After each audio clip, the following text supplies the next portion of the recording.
Hello everyone, welcome back. कैसे हैं आप लोग? आशा करते हैं आप लोग बहुत अच्छे होंगे। डियर स्टूडेंट्स, अगर आप भी अपने ऑड सेमेस्टर के रिजल्ट से संतुष्ट नहीं हैं तो आज का ये वीडियो आप सभी लोगों के लिए बहुत ही ज़्यादा हेल्पफुल होने वाला है। आज के इस वीडियो को कंप्लीट ज़रूर से ज़रूर देख लीजिएगा। डियर स्टूडेंट्स, अभी एक वीडियो के माध्यम से मैंने आप सभी लोगों से ये जानने का प्रयास किया था कि ऐसे कितने स्टूडेंट्स हैं जो अपने रिजल्ट से सेटिस्फाइड नहीं हैं, संतुष्ट नहीं हैं। उसमें majority of students comment section में कमेंट कर रहे थे कि सर हम इतने मार्क्स का करके आए थे, लेकिन उसके अकॉर्डिंग हमारे मार्क्स बहुत ज़्यादा कम आए हैं। कई सारे स्टूडेंट्स तो कमेंट सेक्शन में ऐसे कमेंट कर रहे थे किसी पर्टिकुलर सब्जेक्ट में उनके क्लास के सभी स्टूडेंट्स के मार्क्स 0 आ गए हैं, या बहुत सारे स्टूडेंट्स के मार्क्स जो है MW शो कर रहे हैं। तो ये सब चीज़ें क्या है, इनका सोल्यूशन कैसे होगा, ये सारी चीज़ें आज के इस वीडियो में आप सभी लोगों को समझाने वाला हूँ, बताने वाला हूँ। कंप्लीट वीडियो को ज़रूर से ज़रूर देख लीजिएगा। सबसे पहले हम उन स्टूडेंट्स की बात करते हैं जिनके रिजल्ट में MW शो कर रहा है।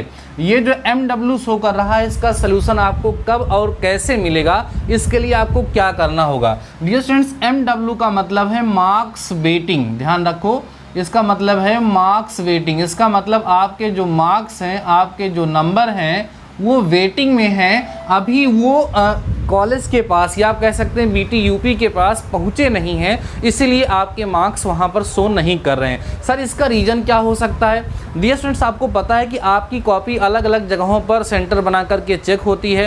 तो हो सकता है कि जब रिजल्ट अपलोड हुआ उस समय आपके कॉलेज की, आपके पर्टिकुलर कॉलेज की उस सब्जेक्ट की कॉपी चेक नहीं हो पाई थी, उसके मार्क्स अवेलेबल नहीं थे। तो ये BTUP ने सोचा कि इसका मार्क्स हम बाद में अपडेट कर देंगे, अभी हम रिजल्ट को क्या करते हैं, अनाउंस कर देते हैं। तो इसके लिए आपको ज़्यादा परेशान होने की ज़रूरत नहीं, कुछ सोचने की ज़रूरत नहीं है। ये नॉर्मल सा इशू है, लगभग हर वर्ष आता है और अपने आप ये सॉल्व हो जाता है। तो आपको केवल वेट करना है। कुछ समय बाद आप अपना जब रिजल्ट देखेंगे तो ये वहाँ पर हट करके और आपके मार्क्स वहाँ पर आ जाएंगे। आप उसके लिए टेंशन मत लीजिए।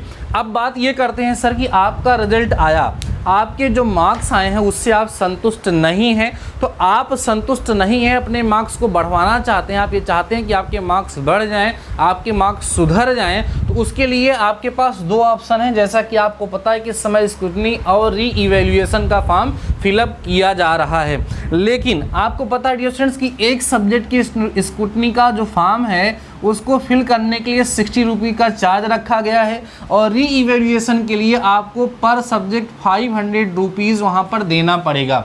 तो ये जो चार्ज लग जाता है, इससे स्टूडेंट्स कहीं ना कहीं सोचने पे मजबूर हो जाते हैं। नहीं तो मेजॉरिटी ऑफ स्टूडेंट्स यही चाहेंगे कि हमारी कॉपी रीचेक हो जाए, मतलब री इवैल्यूएट हो जाए।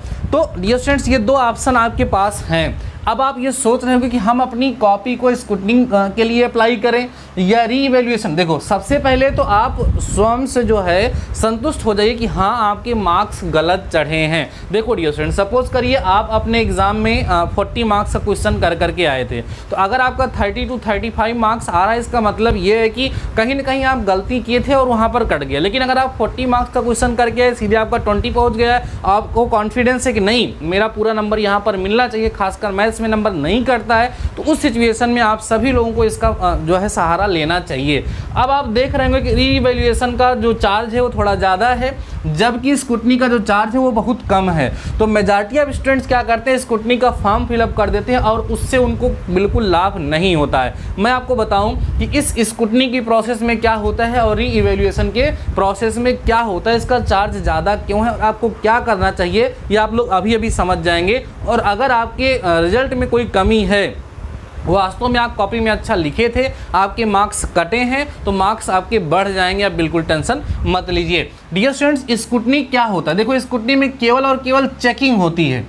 क्या चेकिंग किस चीज़ की होती है सर? कॉपी की? नो, इसमें कॉपी की चेकिंग नहीं होती है।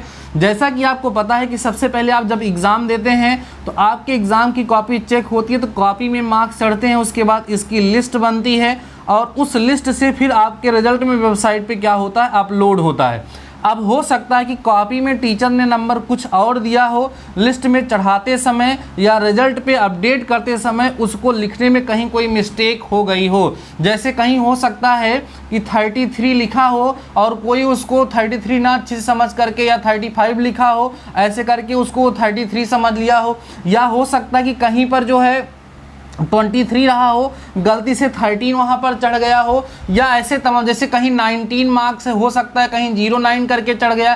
कहने का मतलब इसमें इस तरह की मिस्टेक्स जो होती है उनका सुधार किया जाता है। अगर आपके मार्क्स को अपलोड करने में कॉपी से लिस्ट में या लिस्ट से वेबसाइट में अपलोड करने में, उसको चढ़ाने में कहीं गलती हुई है तो वो गलती स्क्रूटनी के द्वारा सुधार करी जाती है। आपकी कॉपी दोबारा नहीं खोली जाती है, केवल कॉपी के ऊपर आपके कितने मार्क्स हैं उसको देखा जाएगा, वही मार्क्स आपकी लिस्ट में है या नहीं है ये देखा जाएगा, और जो लिस्ट में मार्क्स हैं वो वेबसाइट पर सही सही अपलोड हुए हैं या नहीं हुई है ये देखा जाएगा।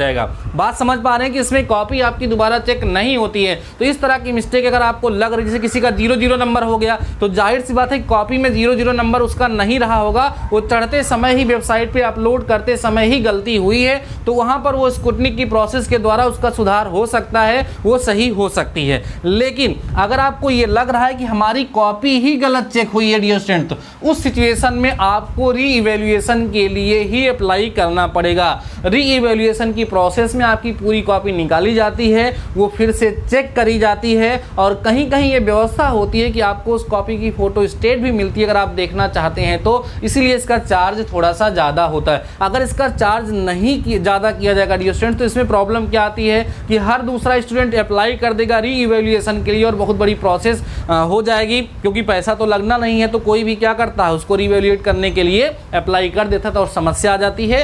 इसीलिए यहाँ पर री इवैल्यूएशन के लिए इतना चार्ज रखा गया है। तो अगर आपको ये लगता है कि हमारी कॉपी में कुछ सिली मिस्टेक्स हुई हैं, 1-2 नंबर की मिस्टेक हुई है, या आपको ऐसा लगता है कि 29 होना था ये था 19 लिख उठा है, इस तरह की, या किसी में 00 आपको दिख रहा है तो आपको लगता है कि 0 तो मिल नहीं सकता है, तो आपकी कॉपी चेक कर ली जाएगी। वहाँ पर कॉपी चेक मतलब कितना नंबर था वो लिस्ट पे चढ़ा है या नहीं है, ये चेक करके आपके मार्क्स फिर से अपडेट कर दिए जाएंगे। लेकिन डियर स्टूडेंट्स अगर आपको ये लग रहा है कि भाई हम 45 मार्क्स का करके आए थे, 45 मार्क्स का करके आए थे, बहुत ज़्यादा कटने पिटने के बाद 40 मार्क्स तो हमें मिलना ही चाहिए था, लेकिन जब रिजल्ट आया तो हमको मिला 20 मार्क्स, तो इस सिचुएशन में आपको क्या करना चाहिए, री इवैल्यूएशन के लिए अप्लाई करना चाहिए। अगर आपको कॉन्फिडेंस है तो आप री इवैल्यूएशन के लिए अप्लाई कर दीजिए, आपके मार्क्स ज़रूर से ज़रूर बढ़ेंगे। लेकिन कई सारे स्टूडेंट्स कमेंट सेक्शन में एक कॉमन सा कमेंट कर रहे थे, कई सारे स्टूडेंट्स जो हमें लोकल जानने वाले हैं, कई सारे स्टूडेंट्स हमारे पास कॉल भी किए, कहे सर हमारे साथ का ही एक स्टूडेंट है, मतलब हंसी आई मुझे सुन करके, बोला कि सर हमारे साथ का एक स्टूडेंट है वो बहुत तेज़ है सर, उसका भी नंबर कम आ गया है। तो आप उसको देख करके अपने आप को कंपेयर मत करिए, हो सकता है वो बहुत तेज़ है लेकिन एग्ज़ाम के टाइम वो अपनी कॉपी में अच्छे से ना लिख पाया हो, तो भाई कोई तेज है, आप भी बहुत अच्छे हैं, हम ये नहीं कह रहे हैं। देखो मार्क्स जो आपकी कॉपी में लिखा है वो है, आप कितने अच्छे हो, आप कितने खराब हो, आप कितने बेहतर तरीके से प्रिपरेशन किए थे, कितने बेहतर तरीके से प्रिपरेशन नहीं कर पाए थे, ये सब वहाँ पर मैटर नहीं करता है। बात समझ पा रहे हैं? मैटर क्या करता है, मैटर ये करता है कि अपनी कॉपी में कितना मटेरियल डिलीवर्ड कर पाए थे, कितने अच्छे से अपने सब्जेक्ट को वहाँ पर एक्सप्रेस कर पाए थे। अगर चीज़ों को अच्छे से एक्सप्रेस कर पाए थे तो एग्जामिनर के सामने आपका चेहरा नहीं है, आपकी अच्छाई नहीं, आपकी बुराई नहीं, आपका नाम नहीं है उसके सामने आपकी कॉपी है, उसी कॉपी के अकॉर्डिंग आपको वैल्यूएट किया गया है, उसी के अकॉर्डिंग आपको मार्क्स दिया गया है। आई होप आपको सारी चीज़ें समझ में आ चुकी होंगे। ये 3 टाइप्स की प्रॉब्लम आ रही है, MW वाली प्रॉब्लम में आपको कुछ सोचना ही नहीं, वो अपने आप सही हो जाएगा। अगर आपको अपने मार्क्स की कंप्लेन है तो आपके पास 2 ऑप्शन है, या तो आपकी स्क्रूटनी करा लीजिए या री इवैल्यूएशन आप करा लीजिए।